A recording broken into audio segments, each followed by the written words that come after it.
বাবা, আমাদের 3 বোনের মধ্যে তুমি কার ভাগ্যে ভাগ্যবান? কালি, লালি, ডালি, তোরা 3 মেয়েই আমার ভাগ্যলক্ষ্মী। না বাবা, আজ তোমাকে বলতেই হবে কে বেশি ভাগ্যবান। চল 3 রাস্তার মোড়ে গেলে তোরা এর উত্তর পেয়ে যাবি। চল বল তোরা কে কোন পথে যাবি। এই হলো 3 রাস্তার মোড়। এই পথে গেলে প্রচুর টাকা পাবি, তোদের সারা জীবনের অভাব মিটে যাবে। এই পথে গেলে একটা পরশ পাথর পাবি, যাকে সহজ সরল মনে স্পর্শ করে যা চাইবি তাই পাবি। আর এই পথে গেলে একটা অন্ধকে পাবি, যে আগে ওই টাকা আর পাথরের মালিক ছিল, এখন সবকিছু হারিয়েছে ভিখারি। বাবা, আমি এই পথে যাব।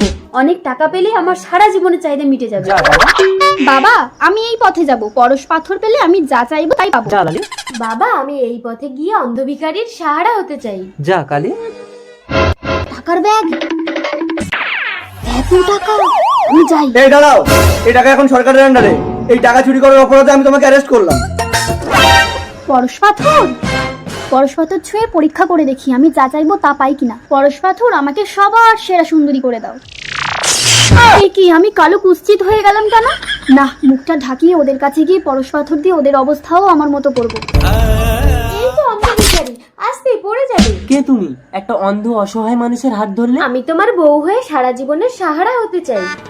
বাবা, আমাকে বাঁচাও, পুলিশ নিয়ে যাচ্ছে। দিদিকে তো পুলিশ ধরে নিয়ে যাচ্ছে, পরশ পাথরটা দেবো কাকে?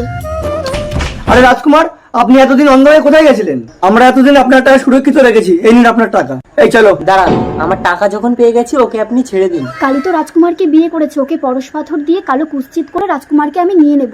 কালী, এই পাথরটা হাতে নিয়ে বল আমাকে সুন্দরী করে দাও, দেখবি তুই আমার মতো সুন্দরী হয়ে যাবি। তাই? পরশ পাথর আমাকে সুন্দরী করে দাও। এ কি, আমি তো সত্যিই পরশ পাথর ছুঁয়ে সুন্দরী হয়ে গেলাম।